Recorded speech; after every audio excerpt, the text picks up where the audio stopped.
We're live in 3, 2...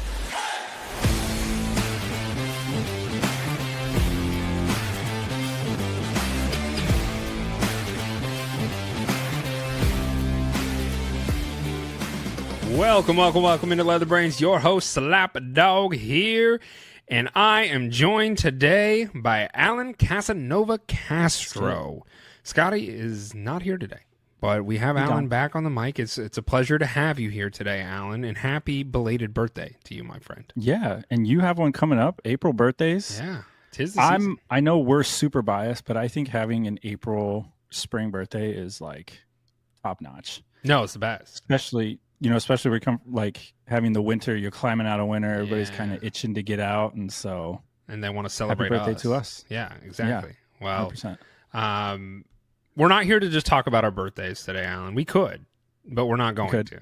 What we're going to talk about today is football, of course. That is what we do here on the show. So we're going to break down some of the news, and then we're going to round this thing out. We're going to talk about quarterback contracts because there's a lot of quarterbacks out there that are getting paid a lot of money to do not a lot of stuff. So I kind of want to dive into that just a little bit and explore the quarterback market, because I think it's going to make for some good conversation and for some for maybe those that are not of the understanding of some of these quarterback contracts, kind of looking into them a little bit more. So we're going to break down the top 10 quarterback contracts currently, and obviously that is probably going to change in the not so distant future, but we'll break that down. Let's start out with the news and a quarterback, of course.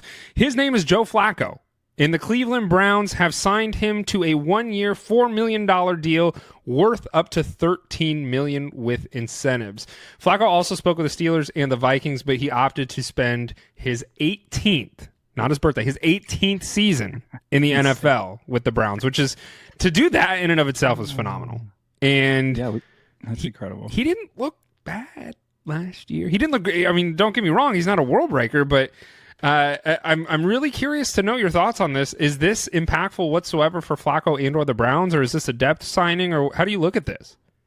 Well, I mean, we know a few years ago he's in there, his old man self, and kind of like revived the Browns. Yeah. They given a little playoff push and was playing really well. Like you said, he's not going to be a world beater by any means, but the fact that we could legally date his NFL career is something that I think is of note. He brings 18 years of NFL experience to a locker room that is in desperate need of some sort of leadership. He was there before. He's won a Super Bowl. He obviously is a professional, and I think at that position in that locker room, I think that is something the Browns desperately need, is somebody called a professional. Is my take. I don't think they have a lot of that aside from Myles Garrett at this point. But the other thing that's kind of interesting here is, they have Kenny Pickett, and Kenny Pickett is quoted as saying, "I'm here to start. I'm not here to hang out." And then you got Deshaun Watson, right? The way I look at this trade is the Browns aren't taking a quarterback. They're not going to draft a quarterback. I really don't think so. And I think there is a very real possibility that Joe Flacco is a starting quarterback this year. At some point, either starting out or Kenny Pickett doesn't give them what they want and they bring in Joe Flacco, because I think Joe Flacco knows what it is. Yeah. Like, you have two quarterbacks there with two very distinct mindsets. You have the old guy that's like, I'm happy to be here. Whatever you guys want to do. You pay me $4 million to do many unspeakable things, let alone be backup quarterback in the NFL. Then you have Kenny Pickett, who's, I think he's still out there to prove himself, right? Like, for whatever happened in Pittsburgh, you can say whatever you want. I think he's desperate to prove himself, which is where you get that quote, like, I'm not here to hang out. I think he wants to know that he wants to play. But at the end of the day, I think if you had me pick, I'd be like, let me just start Flacco. Like, I obviously have a very good defense. I have skill position players. And besides the fact, this guy just won with us. Like, he just saved our ass a few seasons ago. Why would I not give him the keys to the car again and be like, hey, go do that thing you just did not long ago, versus Kenny Pickett, where we haven't put seen some anything. respect on his name. That's Super Bowl winning quarterback Kenny Pickett. Okay? That's true. He has a ring. Super Bowl. He played some snaps in the Super Bowl. So we know what the product is with Kenny Pickett, right? And I don't, maybe he has a little bit of growth in him, but I largely think that Kenny Pickett is who Kenny Pickett is, and he's not great. And Joe Flacco, I mean, even last year, right? He was with the Colts. It was a weird dichotomy of Anthony Richardson, Joe Flacco going back and forth with each other. And Joe Flacco actually was the better quarterback in that offense over Anthony Richardson. So I think that there's a legitimate chance here that Joe Flacco, and the other thing too, is Deshaun Watson, the owner of the Browns had come out and basically said, yeah, we fucked up. Like, we shouldn't have done that trade. Like, he was not holding back the punches and saying, like, Deshaun Watson is not what we hoped he would be. He's not great. Like, and we saw that product on the field prior to his injury anyway. It was bad. It was really bad. Like, he showed no semblance of any sort of quarterbacking skills that he possessed when he was with the Texans. Yeah, Deshaun Watson's played his last snap in the NFL, in my opinion. You think that? I think largely the NFL community wanted to ostracize him after all of the rumors and allegations and legal problems he had. I think everybody was shocked that somebody made a trade of that magnitude for him, let alone let him play again. And then even when he did play, it wasn't like you were getting anything. It wasn't like, oh, well, we might be able to overlook some of this shit because he's Dyson. He's dicing people up. It wasn't any of that. And now that he's coming off of another injury, another surgery, another rehab, he has all of these problems. The juice is not worth the squeeze. I would fully expect them to try to either get out of this contract or he's just done. They'll just let it kind of sit there and just eat the dead money because I don't see how he plays another meaningful snap in the NFL. I don't either. And that's why I think they have 3 quarterbacks in this room. I think all signs kind of indicate they're not going to draft a quarterback in this class. And I think there is a pretty high probability that Joe Flacco comes out. I mean, you look at the other thing that we can look at is the $13 million in incentives, which tells me like they're planning on, at least they're having discussions to bake into his contract where, hey, if we hit this milestone or we do this and you are a part of that, you're going to get paid bonuses. And I think, with up to $13 million in incentives, I think that's kind of telling that, okay, they think there's a legitimate chance they're going to roll Joe Flacco out and he's going to be the starting quarterback for this year. Yeah, I agree. I think you look at, this offense scored the least amount of points in the NFL last year by far. Like they could not score points, and that I think they need to build up a lot of things on that offense. And I don't think any of the quarterbacks in this class, I know we've talked about it a few episodes, like I don't think Cam Ward or Shedeur Sanders get them any closer. I don't think them as rookies get you anywhere closer than what Kenny Pickett and Joe Flacco give you right now. Now, in the future, maybe, right? Like, we don't know. They could end up being, very serviceable pros. But I think for what the Browns need right now, I think it's smart. The Browns have been chasing this forever. The Browns have been quarterback hunting since the beginning of time. Like, they've always been looking for somebody. You go from Tim Couch all the way up to, the quarterbacks that they've drafted recently. Baker Mayfield, Johnny Manziel. You look at, they're always been chasing quarterbacks. And I think if they take Cam Ward or they take Shedeur Sanders, they're doing the same thing they've always done. So part of me, if I'm a Browns fan, is like, okay, maybe we're going to try to like buck the trend of quarterback chasing. Could you not argue that's what they did with Deshaun Watson, though? Could you not argue that was kind of like that was they're trying to buck the system and go in a different route? Yeah. You know what? That's a great point. Because I think if they got like 80% of what Deshaun Watson was with the Texans, I think they're like cooking. Yeah. They're cooking with grease. But they didn't get, they got like 2%. 8%. Yeah. Yeah. We're in the ballpark. Yeah. They didn't get anything from him, right? Like, you didn't see anything that made him great and that made him great with the Texans. So, I mean, I think sinking that much, that's a hell of a bet on Deshaun, and they lost. And I think everybody knows it, and I think they know it, and I don't think they want to double down and then go take another quarterback they're unsure of again. They got a defense. They have players. They just need a few more pieces to that. And like I said, I don't think the quarterbacks in this class get you anywhere. We're not talking like, do they get Joe Burrow or not kind of draft class. It's like, we're talking like Will Levis. Like, well, do we draft Will Levis to come make this happen or not? And I think that's what this quarterback class is. And I think that the mock drafts, I think a lot of the reports indicate that as much as I don't think a lot of GMs, owners are very sold on either of these quarterbacks of being like true difference makers through and through. Like I said, they could be. Sure. They might be, but I don't think I think the Browns are done betting. And I think that's what this signifies is they're done gambling on quarterbacks. Now they're just going to go draft up another position and need best available player and go get them. Do you think Kevin Stefanski should be on the hot seat? No. Because I think a lot of people argue that he should be. Warm. I think it's warm. I definitely think it's the Deshaun thing. I think people underestimate how bad that set them back. Yes. And last year obviously was a doozy. They also had many other issues, but last year was a doozy. I think the year before that, I think this is the prove it year, and I think you'll start hearing it. You'll start hearing it heat up if halfway through the season they still haven't done anything. I think you'll start hearing like, all right, I don't think Kevin Stefanski's the problem, though. I really don't. Think so either. I think he's a good coach. I think he's been dealt a bad hand with a really poorly ran front office, and it's put him in a really bad predicament. So, like, I would, as a Cardinals fan, come on over, Stefanski. I would take you any day of the week over what we got. Like, and I have seen it in the past, like what was it, 2, maybe 3 years ago now, whenever Nick Chubb went down and the offense kind of fell into shambles, they were still winning games with like a bunch of backups and like essentially like a second string offense. And I was very impressed that they were still able to get that done. And I know that's, you can look at small little things and be like, okay, that's an outlier. And in some ways, perhaps it is. But overall, I don't think he's the problem. I think the problem is that front office really hasn't done a lot to get him the tools he needs in order to succeed on the field. I agree. I selfishly hope they go get like Travis Hunter and just make it happen. But that would be cool. And maybe they will. Cool. Maybe they will. Well, we're talking about quarterbacks, Alan. Let's talk about another team that kind of has a big old question mark at the quarterback position, and that would be the Saints. So this news broke last week, and it kind of shook Saints fans quite a bit, and rightly so, because Derek Carr is now dealing with a shoulder injury that threatens his availability for this entire season. So they're weighing the options. They're talking about potentially doing surgery, but they're trying to figure out what their next steps would be. Yikes.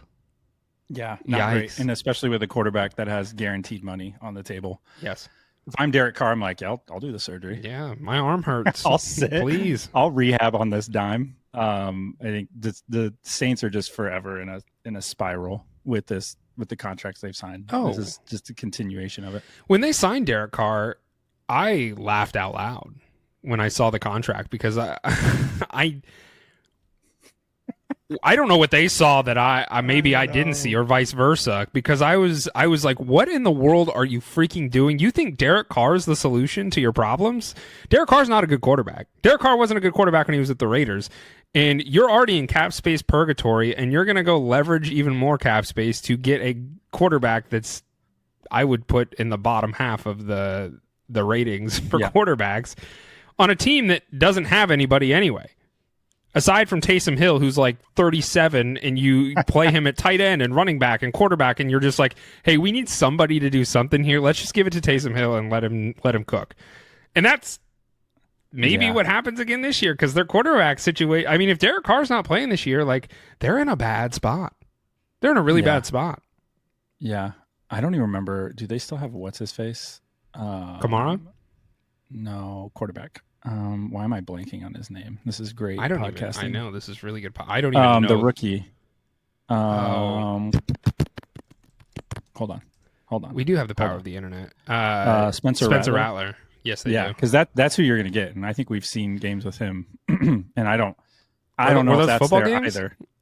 Yeah, I don't know. I just keep thinking of that Packers game when they were in Green Bay. He can throw the ball. Like, there's definitely arm talent there, but man, I don't know if you want to put a whole NFL franchise on that kid. I don't think they're going to have a choice if Derek Carr's out.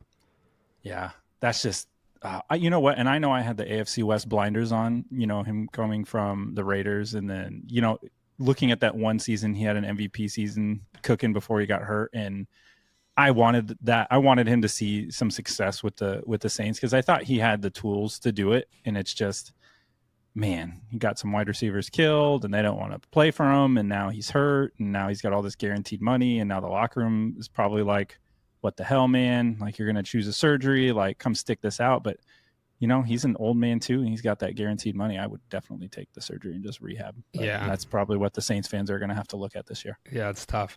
We're talking about people getting hurt. Let's talk about Tyreek Hill's wife, because Tyreek Hill was involved in yet another domestic dispute with his wife. Classic. On a 9/11 call, saying, "I'm so scared." Were you surprised by this news, Alan? I'm surprised you called it a 9/11 call. I don't think I've ever heard that. Never forget. No, I'm actually not surprised. It's probably an awful thing to say about another human being. But Tyreek Hill, man, he's just making a mess of it, isn't he? He's just having kids all over the place. Yeah, he's like the house Nick is burning Cannon. down, domestic disputes. It's like once he left Kansas City, I know he had a hell of a time in Kansas City because all of the allegations came out while he was there. But it's like as soon as he got outside of those walls, it's like everything just started unraveling for him even quicker than before. Which I don't know if that has anything to do with putting somebody like him in Miami with access to a lot of the I stuff. honestly, that was going to be my next question. It's like, do you think location has something to do with it? Jack Stack barbecue or like a bunch of women getting tans and thongs? Like I don't know which for an addict like him, which probably relates to the amount of kids he has. There's also a lot of rumors with him not even being on the roster coming up. I just don't know. I don't know where he goes from here, honestly. Do you think he still has stuff to like? Do you think he still has something to leave on the table for an NFL team? Because I think from a physique standpoint, I don't know if I'd put. I mean, it's hard for me not to say he's a top 10 wide receiver just based on, and he is getting older, but like I still think he has fuel in the tank to assist an NFL team. Oh yeah, I think what's tough about what the Dolphins have right now is when you look at the Dolphins from afar, they obviously have a ton of talent, and they keep running into this situation where like, oh, they're going to challenge the Bills, and then the Bills and the Dolphins go play a football game of meaning, and you're like, just kidding. They don't.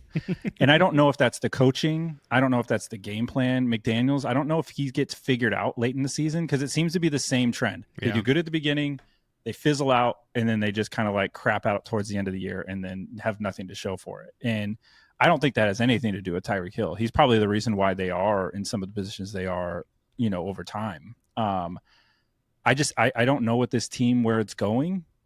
Tua, he can stay healthy, great. If not, I just don't trust him or McDaniels in any pressure situation. And if Tyreek's looking to win, I don't think it should be done in Miami. Do you think McDaniels is part of the problem? It's hard to say because they definitely get to the playoffs. I think that you've tapped, in my opinion, you maybe have tapped what McDaniels can do. Like that's probably as good as he can do. He can scheme up some things. He can put you in some good situations. But I think when you need to go get like 5 yards, I don't trust McDaniels to go get me 5 yards to like draw something up to go continue a drive. And I think that we've seen that over the past few years. Well, and the thing that comes to mind for me, and I've kind of made some excuses for McDaniels in some ways, and I think some of it's justified, but I'm just going to kind of spew out my thoughts here. So Mike McDaniels, we saw him on Hard Knocks, and prior to Hard Knocks, I was like, this guy is the best. Like he's going to be he's a great offensive mind. He's coming from the Shanahan tree. Like he knows what he's doing. He's a great offensive mind, which I do think he is. And then I saw him on Hard Knocks, and I was like, this man could not inspire me to go take out the garbage. Like it was bad. And I kind of got that feeling just watching these pro players, like while we're watching Hard Knocks, and I'm like, these guys think he's a goober. Like he doesn't have the respect of his players because he's a very socially awkward human being. And I think at face value, when he would do his interviews and his pressers, like because he's so socially awkward, you almost take it as like he's cool, calm, and collected, and he just is very sarcastic. But then I kind of saw him in Hard Knocks, and I'm like, man, this guy's a goob. However, the argument that I made as far as why I think maybe there is still some juice left to squeeze out of McDaniels, and he's not really part of the problem is Tua. And that's kind of what you were alluding to, is Tua has struggled to stay healthy. We all know that he has the brain scrambles. And to be quite honest, Tua's one hit away from being done in the NFL forever. And that's just the truth. Like Tua is one hit away from being done, his career being over. And I hope that we don't see that, but we've seen it happen a few times where he gets hit and it's on national TV and they don't show it again. Because it is a very alarming thing to see as an NFL fan watching the game when your quarterback is laying on the ground and he's twitching and his hands are moving, because that's not a human thing that healthy human beings do when they get hit, right? Yeah. So That's a hard thing to see, right? And it's happened before. Tua has been absent from games because of his health and his brain.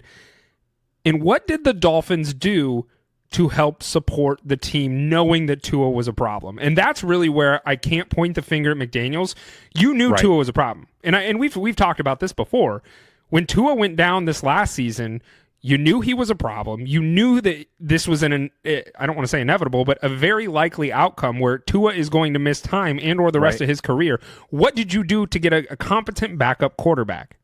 And you went and got Snoop Huntley from the Ravens, and it's like that's not good enough. And now they have Zach Wilson.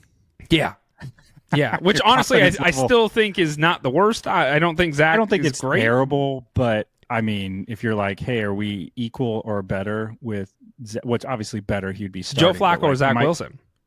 Yeah, I would have Joe Flacco in there. 100%.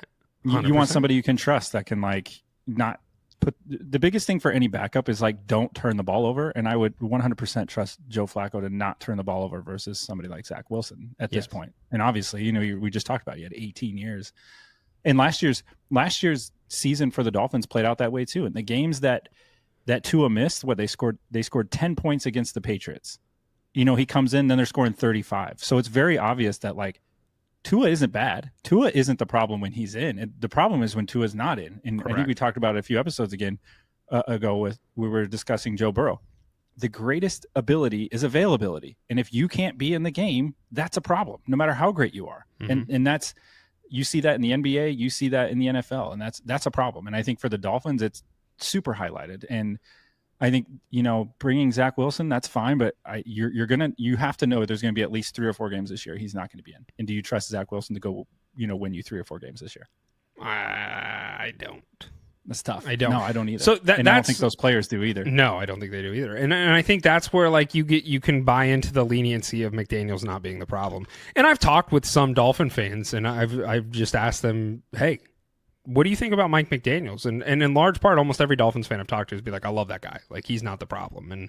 And so I think this year, if Tua can stay healthy all season, this is going to be kind of indicative of his career arc and where he goes with the Dolphins. And so I'm interested to see how things play out. But once again, I still have a lot of concerns on Tua. I really do. Because if you can't stay healthy and you can't be on the field, that team is not going to succeed. Because I don't think Tua's I wouldn't put Tua in my top 10. I mean, we just did our top 10 rankings if we were going to start a franchise, and guess what? Tua wasn't on there for a couple different reasons. Top 15. Sure. I would say he's top half of the NFL, but he's definitely not top 10. No. However you want to split hairs.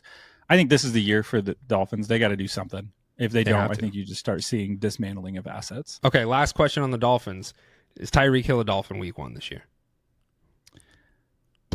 Yeah. Yeah? Yeah. I tend to agree. I think he will be a Dolphin. As much as he said he wants to get out of there. Yeah, I don't think they want to throw the towel in quite yet on what this roster could do. Because it's like we said, Tua hasn't been there. Can we keep people healthy? Can we keep people like Devon Achane? Can we keep people healthy? They have Jonnu Smith. They have players. They have pieces. The defense also has to stay healthy, right?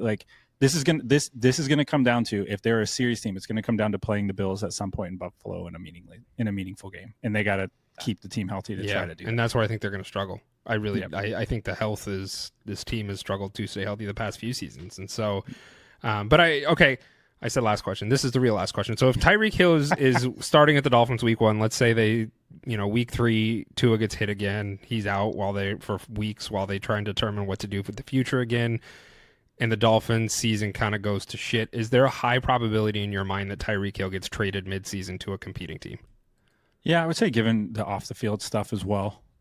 I think at some point you have to be like, all right, well, we got to get something back for him. I think that's what they got to be looking at. And, especially for competing teams, we'll see how the season shapes up and who's looking for playmakers. Last year we saw there's a lot of teams out in the market looking for wide receivers late and willing to make trades. And I think that's, if the Dolphins start a downward slide early, I think you see the heat pick up for them trying to deal or move from Tyreek. Okay, I agree with that. Let's pivot over and talk about NIL and college football. I know we don't really delve into college football a whole lot here, but this is kind of an interesting one. The Tennessee quarterback, Nico, I can't even say it. Lamaliva? I'm a I'm a llama? believer. I couldn't leave her if I tried. Ooh. He was left, Sing it, actually. baby. He was basically released from from Tennessee after he was holding out of practices and meetings. He was shopping around for more NFL money. I believe essentially he wanted around $4 million to play for the I was going to say the Titans, for Tennessee, the college, not the NFL team. And the coach, the head coach for Tennessee, Dan Lanning, he came out of Oregon. For Oregon. I'm sorry. He reached Head coach out for to Oregon. Yeah. Yes, sorry. I'm all over the place here. Josh Heupel is the Tennessee coach. He alerted him that this quarterback was shopping around. It was just a whole mess where like he was essentially trying to shop around to see if he could get $4 million a year to go play for a different college. It's insane. And Nick Saban, he talked about this I want to say it was like 2 years ago. And had basically said like NIL is going to essentially ruin college sports in a lot of ways. And and we're kind of seeing some of that play out right now. I mean, Nico, he was a 5-star recruit. Like he was supposed to be a wonderful quarterback. And now college sports is, could you not argue that it's kind of turning into young NFL in some ways here with all this stuff that's playing out? It's certainly trending that way. I think NIL kind of broke that up with, the name, image, likeness passing, where players can benefit off their own image, which I think makes total sense. And then it opened the door for them basically being paid to play at these schools and getting incentives. And the one thing that they don't have that they desperately need to, and I know I'm not the first and won't be the last to say it, is they definitely need like multi-year contracts with these kids. It's like open-ended deals for them to make as much money as they can. And I think without a contract to say, hey, you can make all this, but you got to be here for 2 years, you're just going to run into this more and more and more. And I think a lot of what happened with Nico was based on the tea leaves. And I think you can say this for like a lot of young kids. Their parents seem to have wanted a lot more money and were trying to squeeze every nickel they could. And, shout out to Heupel at Tennessee for releasing him. I think that also sets a precedent. Like, hey, you think you have leverage on me? Okay, now you don't have anything. Now you don't have nowhere to go. Now what leverage do you have? And so I think it's interesting, but I think we're definitely trending to where you can see kind of the peek behind the curtain where like, okay, well now what if Nico's family sues Tennessee because he didn't get all his NIL, and now Tennessee's like, damn it, we got to protect ourselves with contracts. And then we're just trending that way. It's just going to happen where these kids are going to have contracts, and it's going to definitely turn into the NFL. Like you're going to have caps. I could see where you could have a certain amount of you could spend, and it's interesting how college very quickly is turning into a mini NFL. Yeah, and maybe we should have our good buddy Joel on here. He's a college coach for basketball, and him and I have talked about NIL at quite a length, and he doesn't really at the level he's at. He's not having to deal with it at nauseum of like a D1 at a D1 level. But he's certainly very plugged into all the coaches and everything in his space in basketball. And he's got a lot of friends who are dealing with NIL. And him and I have had a lot of conversation just about NIL in general. And, I'm asking him like, hey, the landscape is changing here, right? Like this isn't where a player goes to a school for 4 years. They're committed to it. They have the passion behind the brand as far as, school spirit and like, we're going to build something here.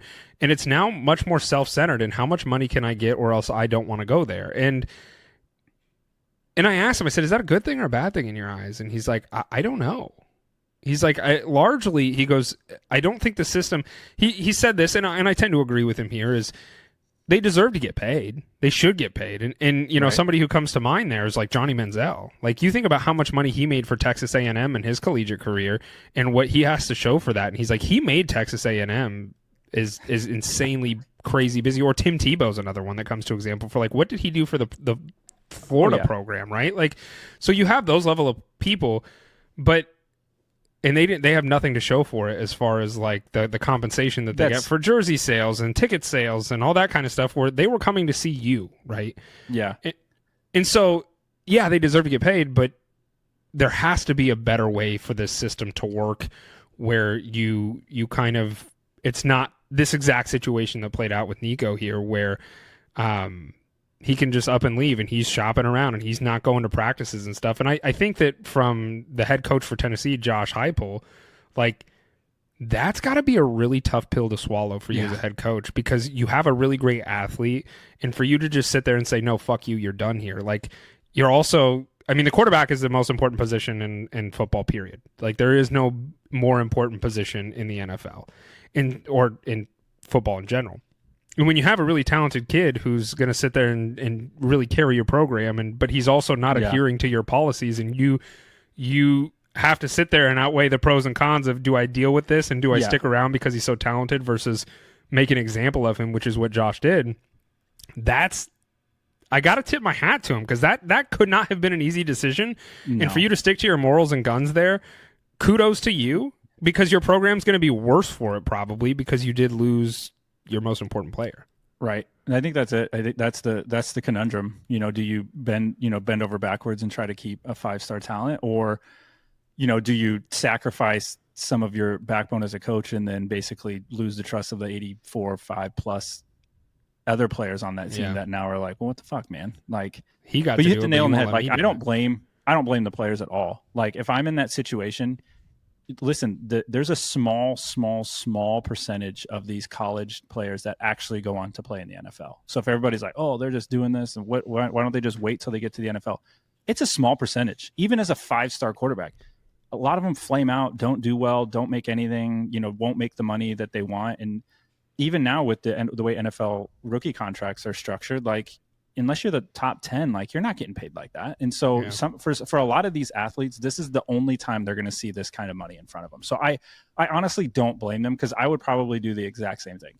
I don't know what's going to happen. I could tear my ACL, my arm could fall off, who knows? And I'm never going to see this money again. And it's part of, like, let me just try to make as much as I can right now, which I know the people don't like, and by the people I mean like average fans. Like, if you're a Tennessee fan, you're like, God, this sucks, like, that I have to deal with this. But honestly, I think it's going to come down to, they have to just get contracts in place. Okay, let's get all above the board. Here's what it is. It's 2 years. You can make this much. If you breach the contract or you leave, you have to pay it back. You know what I mean? Like, this is it for 2 years. And I think that's what it has to be. And after 2 years, you know what?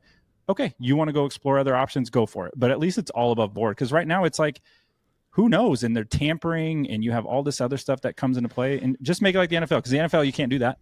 NFL, you can't negotiate or talk about or speak with somebody that's under contract. Just do the same thing with the NFL, and this all goes away overnight. Well, and the other thing that gets really convoluted is, and you kind of mentioned it, is like cap space. Like, that's not a thing either. And it's like, okay, if you have a bunch of alumni who are willing to just dump millions of dollars into your program, and you can get the highest caliber athletes versus some other schools, then you're kind of in a pickle too, because now you sign a 2-year deal. Let's say Nico was to go to, I don't know, Purdue, right? And Purdue's not breaking any headlines for anything.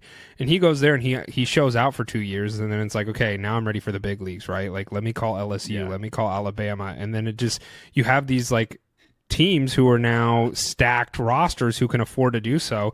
And it kind of it would put them in a very unfair advantage, because they have the capital versus maybe somewhere like Purdue where they just don't have that kind of money. And so that's the other tricky thing that you get into with NIL, where, if you have boosters who are willing to dump the money for you to afford to get the big name guy, how does that affect somebody like a Purdue or a Nebraska or that's exactly what it is. You look at Ohio State winning the national title this year. They, very publicly, a lot of people were coming out saying, hey, they spent the most amount out of any college team this year. And it's like, well, that won them a title. Will that happen every time? No, obviously not, because that doesn't, you look at a sport like baseball where teams spend the most, and it kind of varies whether they win or not. And same with other pro sports. But even in football, like, just because you're spending, the most doesn't mean you're going to get what you get. But it gives you a better shot at it. It does, 100%. And that's where those top schools, like the Ohio States, the Alabamas, the LSUs, the Michigans that can afford to pay all these players, or have the backing of the fan base to pay.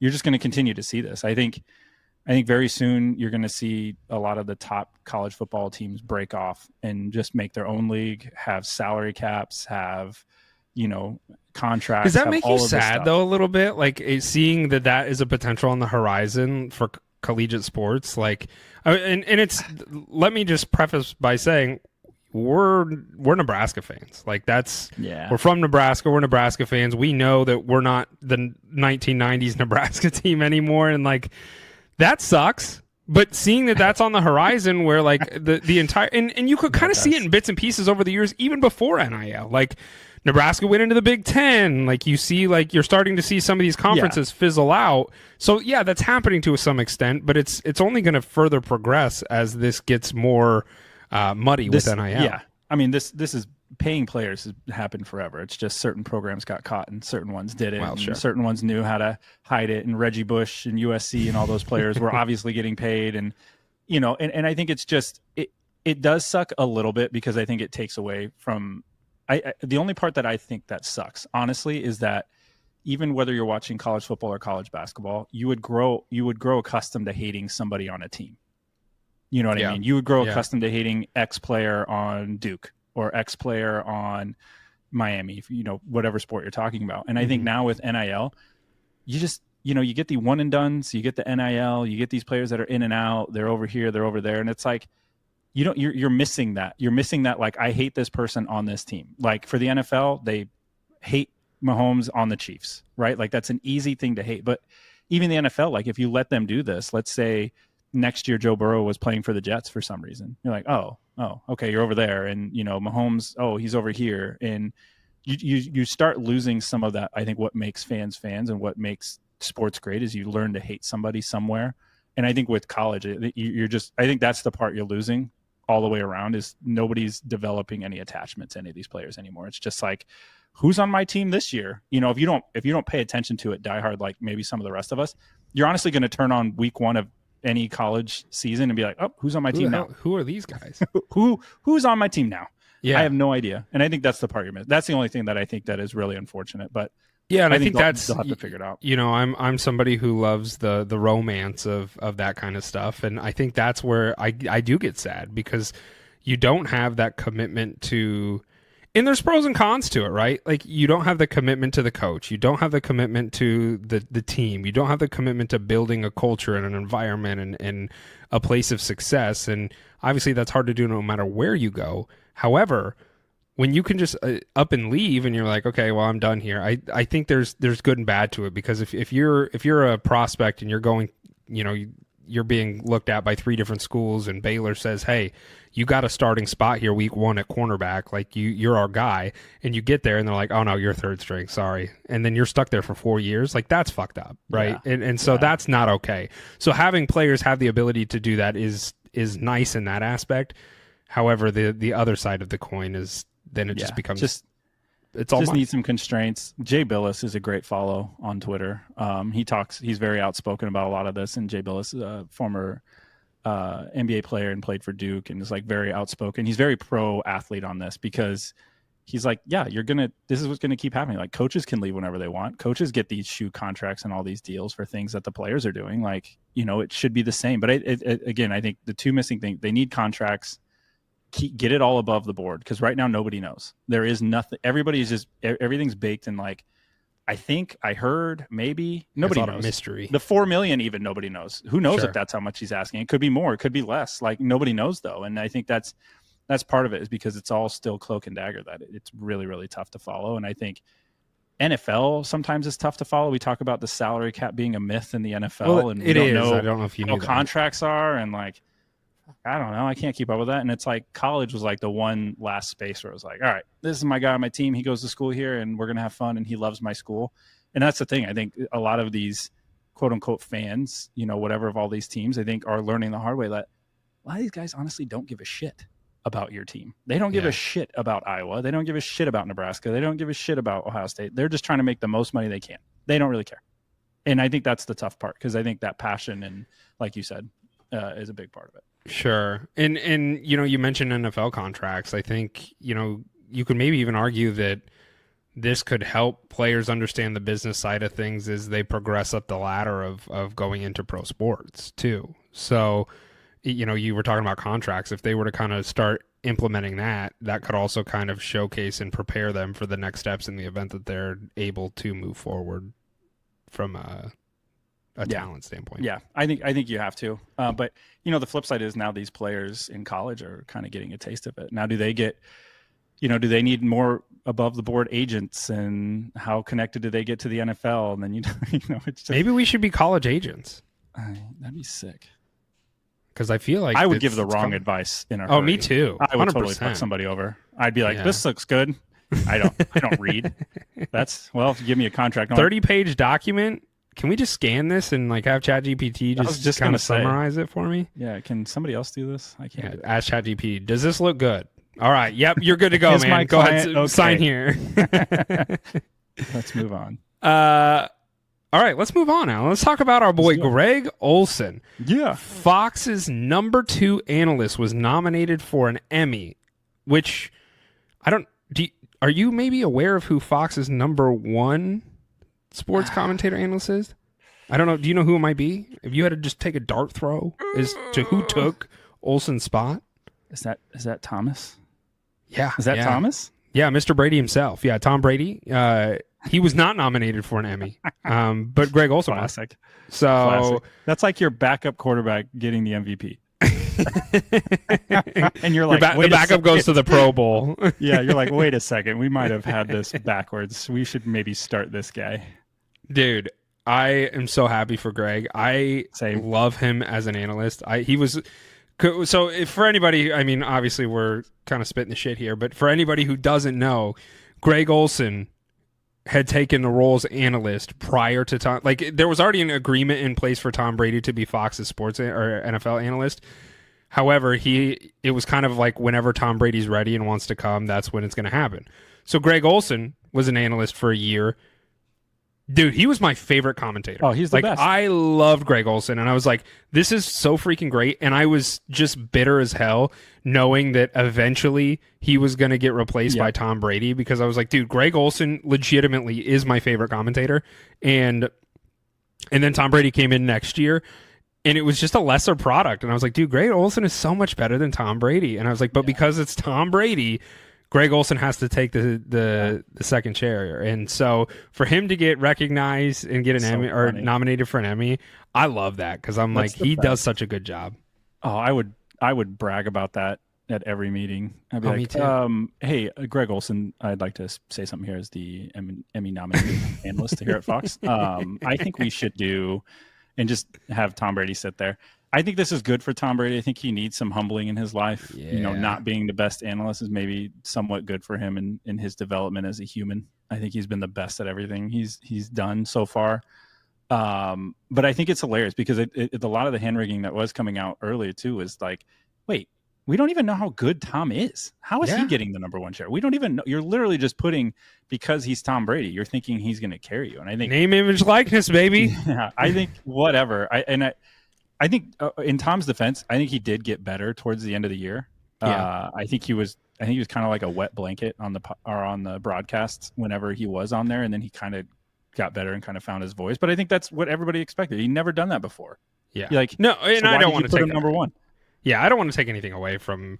He wasn't bad. I think Greg Olsen was better. And just like doing anything, we've done this podcast for 200 plus episodes, and if you go back and listen to us at the very beginning, you're going to get a drastically different product, because you continue to evolve and get better at it as you do it more. And so he did get better. Tom Brady did get better. Well, and at the beginning, I was like, this is not good. And he did get better. And we still kind of suck at this too. So we'll get better too, Alan. Episode 400 if you guys stick around for 400, this is probably going to be the best podcast. Yeah, there's going to be fireworks behind us the whole time, and this is objectively funny though, just because everybody felt that Greg was better, and the fact that their number 2 analyst got nominated and not their number 1 is just icing on the cake for what was kind of just like a weird move overall for Fox. And he deserves it. I legitimately, he is my favorite commentator. He really is. He does a great job. So he's really good. Congratulations to our good friend over at Fox, Greg. I know he's a big supporter of the show, so we appreciate you, my friend, and congratulations on that Emmy nomination. You got our vote. Yeah. Okay.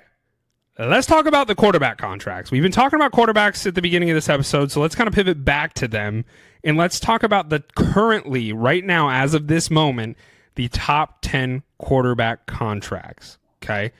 And I'm going to go down the list. I'm going to read the 10 quarterbacks, and then we'll start from the top and talk about the money. Okay. So number one highest paid quarterback right now is Dak Prescott, and then Josh Allen, Joe Burrow, Trevor Lawrence, Jordan Love, Tua, Jared Goff, Justin Herbert, Lamar Jackson, and Jalen Hurts. So those are your top 10 quarterbacks. There are a couple people here in this list that I don't think are top 10 quarterbacks in the NFL, Alan, but they're certainly getting paid as such. So let's start from the top. Dakota Prescott is getting paid $60 million.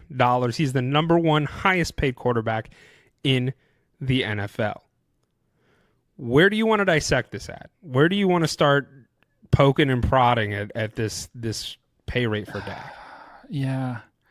This is one of those, I mean, I think he was paid too late, paid too much. We talk about the Cowboys waiting to pay players. I think this was one of those where the market got hot and got inflated and they had to pay him just to keep him around. And I think very obviously he shouldn't be number one. If it's like pay for performance, right? Like that's kind of what we're alluding to. Like, hey, sure. Does your performance equal your pay? I think there's a lot of guys on this list that don't belong in some of the spots they belong in. And there's one quarterback, I think in particular, you didn't even mention, that is surprising that is not even in the top 10. And you didn't even say Patrick Mahomes. And you want to talk about the steal that contract is, which is probably going to have to get reworked based on how they've punted his yearly down the line. But yeah, Dak definitely not. I think what I do want to talk about is we have contracts upcoming, and I think there's a lot of people that are like, oh, why should he get paid that much? Well, look at this list. If you're Brock Purdy and you're like, Trevor Lawrence is making $55 million and Jordan Love is making $55 million. How many Super Bowls have they been to? Well, those are the two that I really wanted to stop at and talk about, because when I found out that they were paying Trevor Lawrence, when that news broke, I laughed hysterically. And I was like, dude, he's not even worth the top 10 pay. Like, he's not. Yeah. He's not. Yeah. But in Jordan Love is good. But you look at his situation. I mean, he was on his rookie contract and didn't play because Aaron Rodgers was there.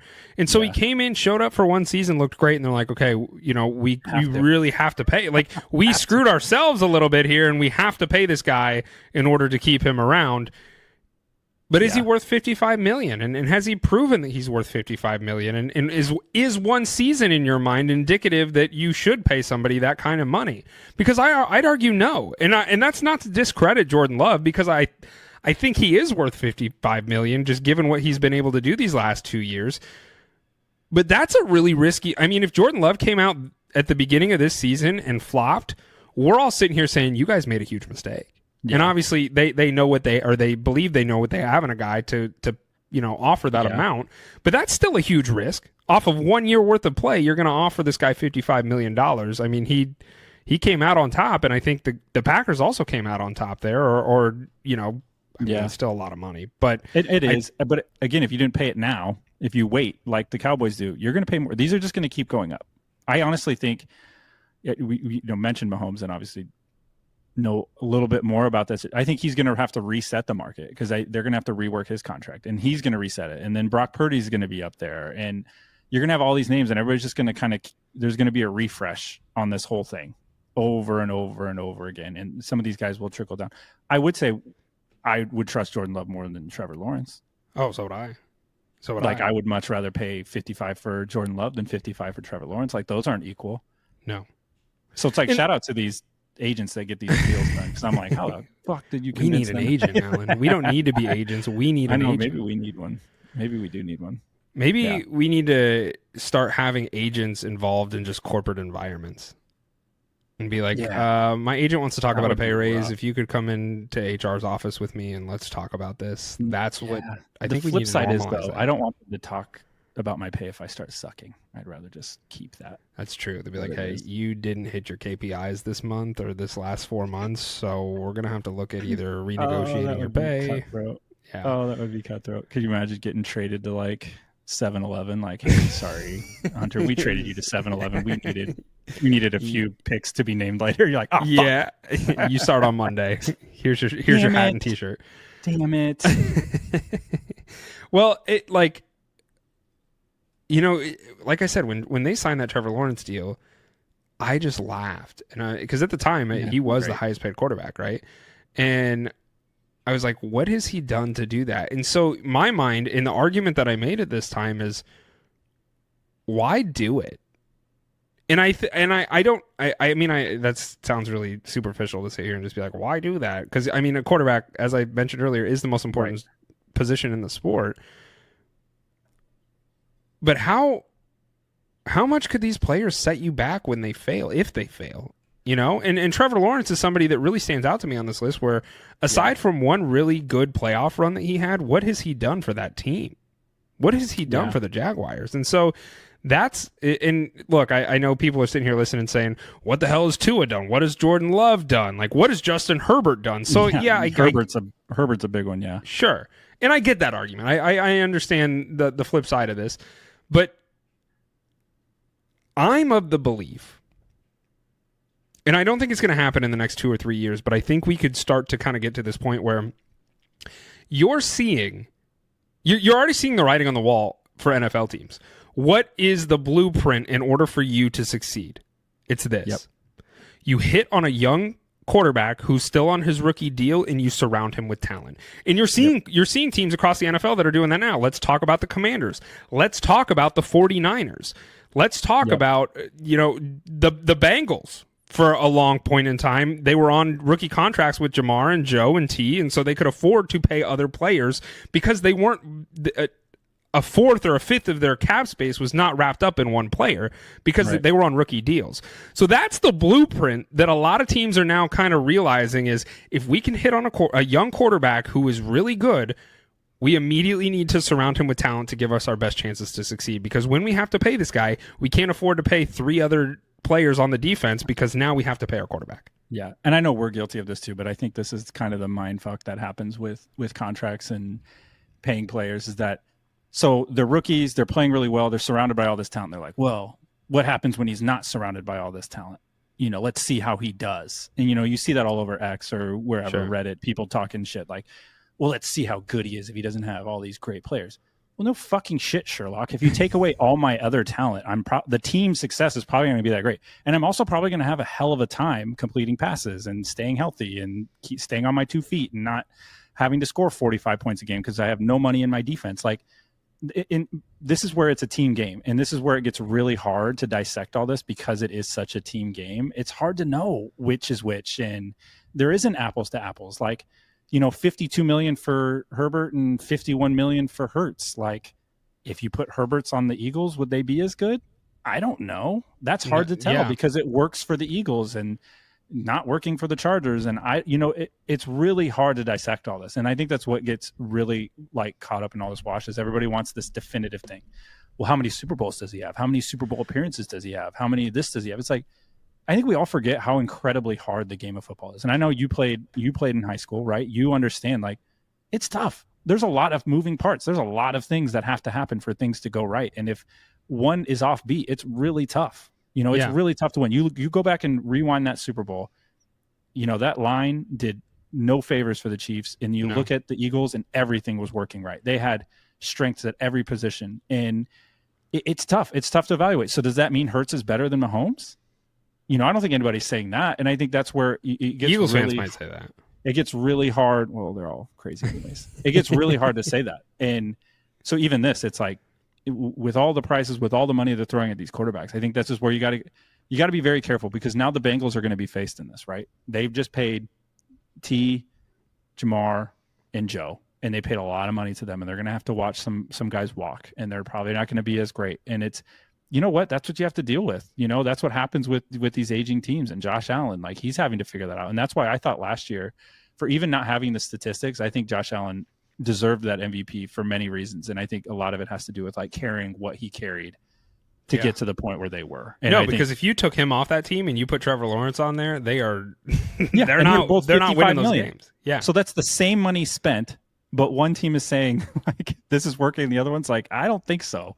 And that's what, these quarterback contracts, they're just super interesting. So it's like if you're a quarterback and you're unsure, like just go get paid. If you can make it to that second contract and get just a bunch of guaranteed money, you're set. And I think that's why Purdy everybody wants to be like, well, he shouldn't be paid this much because, I don't know if he's that good because look at all the talent he has. And I'm like, every quarterback can say that. You could say that about anybody. Would Tua be that good if he didn't have Tyreek Hill and Waddle? And I don't know. I don't think so. That episode a couple weeks ago where I had storms and was cutting in and out, and you guys had talked about Purdy, and I really wanted to mention this is, Scotty kind of went, I don't want to call it a rant, but Scotty very passionately said, like, Purdy's a good quarterback, and I'm so sick and tired of hearing people say that he's not a good quarterback. The really funny thing about this, about Brock Purdy in general, is there's so much bias pre-baked into him because of where he was drafted at, in my opinion.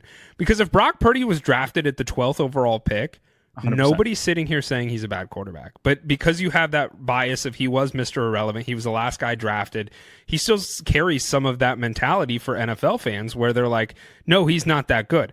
Do I think he's in a really great spot because of Kyle Shanahan and the systematic approach that he takes with quarterbacks? Yes. I'm not going to argue that at all. However, it's working. It's working for them. It's working for Brock Purdy. He is a good quarterback for that system. Now, if you were to take Brock Purdy and go throw him over at the Saints, do you get the same product? Absolutely not. But because Kyle Shanahan is such a great coach that gets the best out of his quarterbacks and his systematic offense, it works with Brock Purdy, which makes him a good quarterback. Not for and that's where you can kind of get an argument. 100%. Is it systematic? Is it the coaching?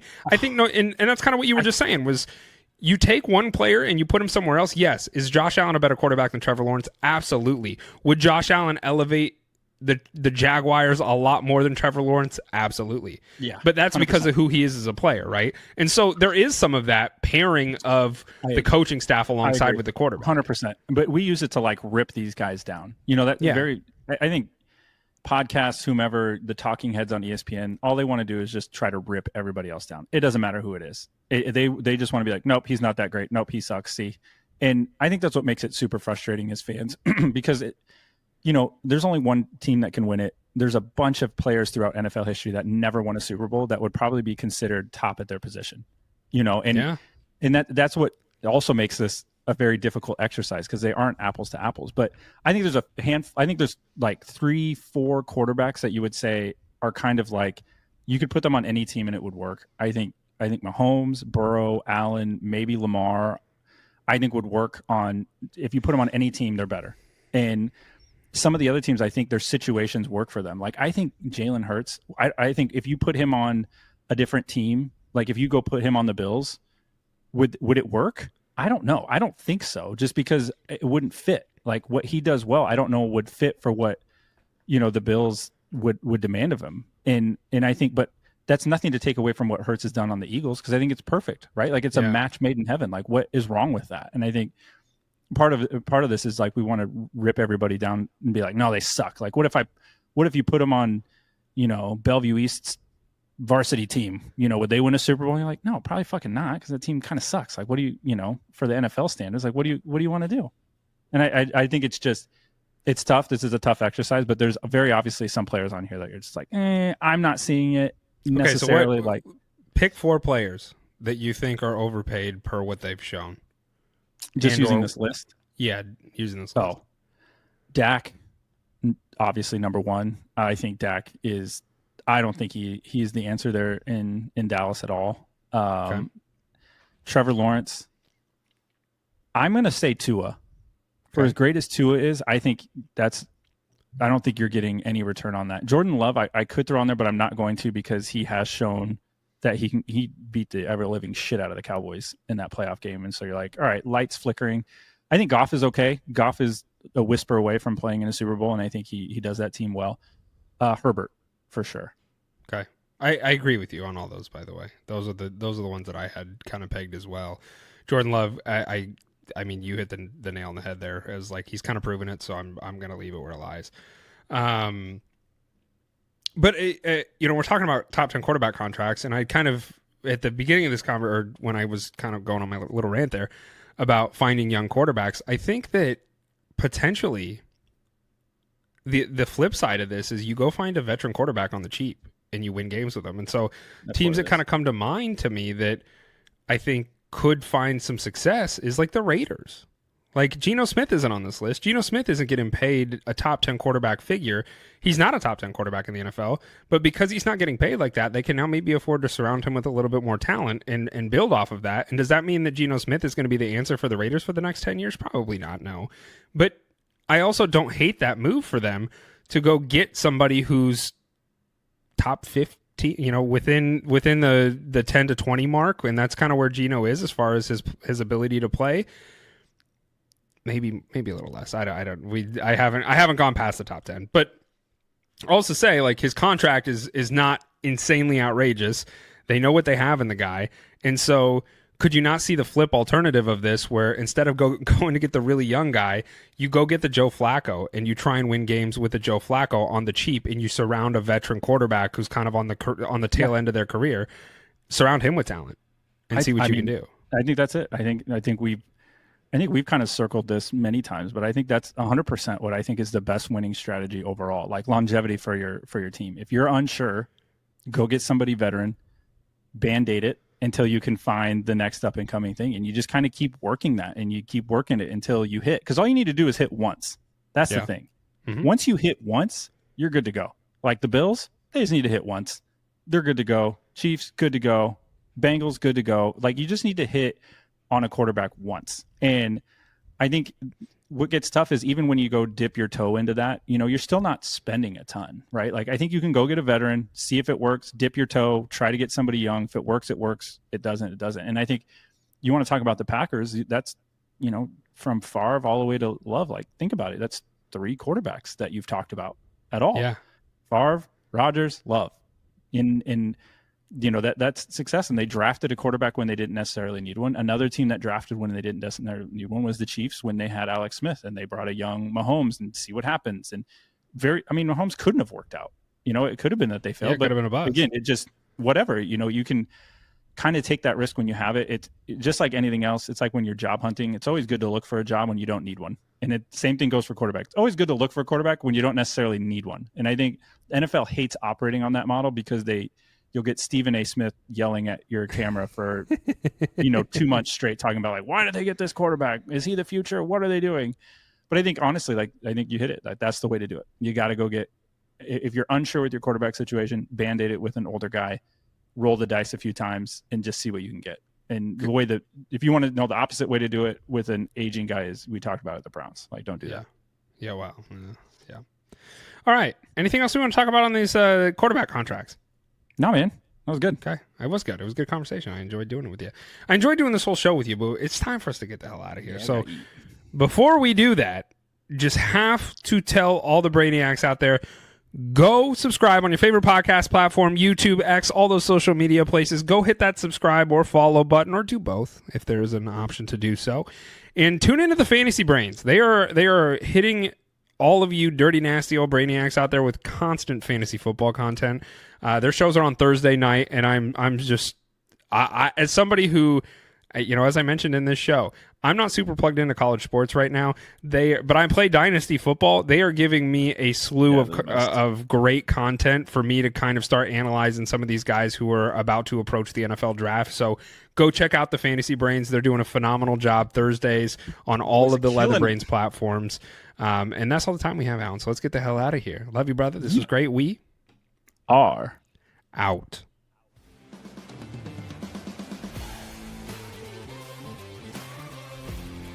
If you enjoyed this episode, make sure you tune into our new releases every week on your favorite podcast app.